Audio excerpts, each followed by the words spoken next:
Welcome to Speak Forward English, where we help you master the language with confidence.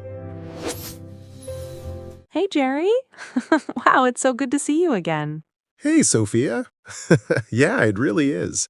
I feel like every time we talk, I learn something new. I hope so. Today is going to be really helpful, especially for English learners. We're talking about how to use there and if. Oh yeah, those two little words that can cause big confusion. Exactly. But don't worry, we're going to make it simple, practical, and actually fun. Sounds good. I'm ready. Where do we start? Let's start with there. So, Jerry, when you hear there, what do you usually think of? I think of a place, like pointing somewhere. Over there. Perfect. That's the most basic use. For example, the store is over there. Right, that's easy. But here's where learners get confused. There doesn't always mean a place. Sometimes it's used just to introduce something. Yeah, like, there is something on the table. Exactly. In that sentence, there doesn't point to a place. It just tells us something exists. So it's like announcing something. Yes, that's a great way to describe it. For example, there is a problem. There are many options. Oh, so there is singular, and there are is plural. Correct. Let's practice a little. Okay, I'll say one and you respond with another. Ready? ready. There is a book on the table. There are 3 books on the table. Perfect. That's exactly right.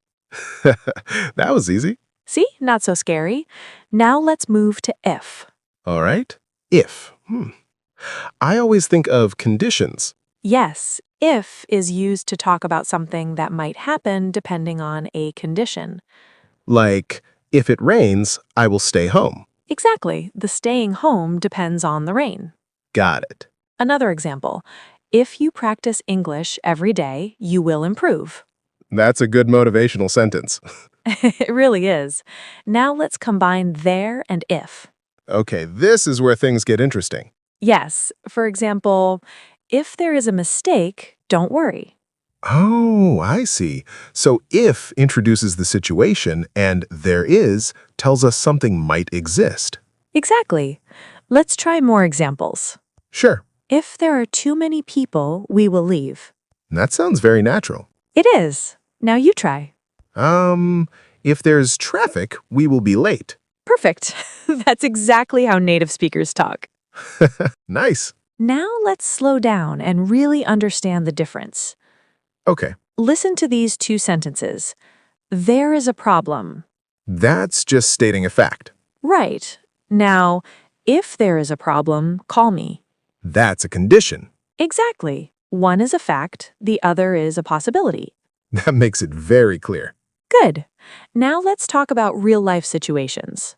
Yeah, that helps a lot. Imagine you're at work. You might say, there is a meeting at 2 p.m.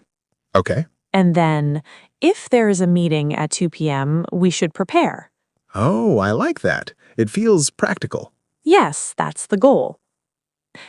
Let me try a daily life example. Go for it. There is food in the fridge. Nice. If there is food in the fridge, I don't need to cook. That's a great example. I'm always thinking about food. Same here. Now let's talk about contractions. Oh yeah, like theirs. Exactly. Theirs means there is. So there's a problem is there is a problem. Yes. But here's something important.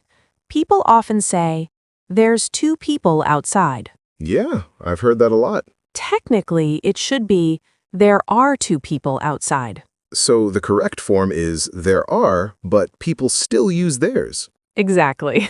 That's spoken English for you. Good to know. Now, let's make things a little more advanced. Uh-oh. Don't worry. Let's talk about past conditionals. Okay. For example, if I had studied, I would have passed the test. So the person didn't study. Correct. And they didn't pass. So it's like imagining a different past. Yes. Now let's combine that with there. Okay, let me try. If there had been more time, we could have finished. That's perfect. Wow, I got it. You did. That's a great sentence. Thanks. This is actually making sense now. Good. That's what we want. Can we use if for questions? Good question. Yes, you can. For example, can you tell me if there's a problem? Oh, that sounds very polite. Yes, it's very common in professional English. Nice. Let me try. Do you know if there are any tickets left? Perfect. I'm getting better. You really are. Now, let's talk about hesitation. Oh, yeah, like when people say or Exactly. That's completely normal in spoken English. So it's okay to say if there is a problem. Yes, that actually makes you sound more natural. That's good to hear. Let's do a longer example together. Okay, If there is anything you need, just let me know. that's very common. Yes, now you try something similar. If there are any changes, please inform me. Excellent. Thanks. Let's keep going a little more. We want to really make this stick. Yeah, repetition helps. Exactly. Think about travel. Okay? There is a hotel near the airport. And if there is a hotel near the airport, we can stay there. Perfect. That felt smooth. It did. What about negative sentences? Good question. For example, there is no problem. And if there is no problem, we can continue. Exactly. That's useful. Very useful. Now, let's review quickly. Okay. There is used to show something exists. And if is used to show a condition. Yes, And we can combine them easily. exactly. Just remember, if there is or if there are. Got it. Before we finish, let's give one final real-life example. Okay? If there is traffic, we might be late, so we should leave early. That's very natural. Yes. Now you try one last sentence. If there are opportunities, you should take them. That's perfect, Jerry. I feel confident now. You should. All right, before we go, If you enjoyed this conversation, make sure to subscribe to Speak Forward English. we always have to say that. Of course. And remember, If there's practice, there's progress.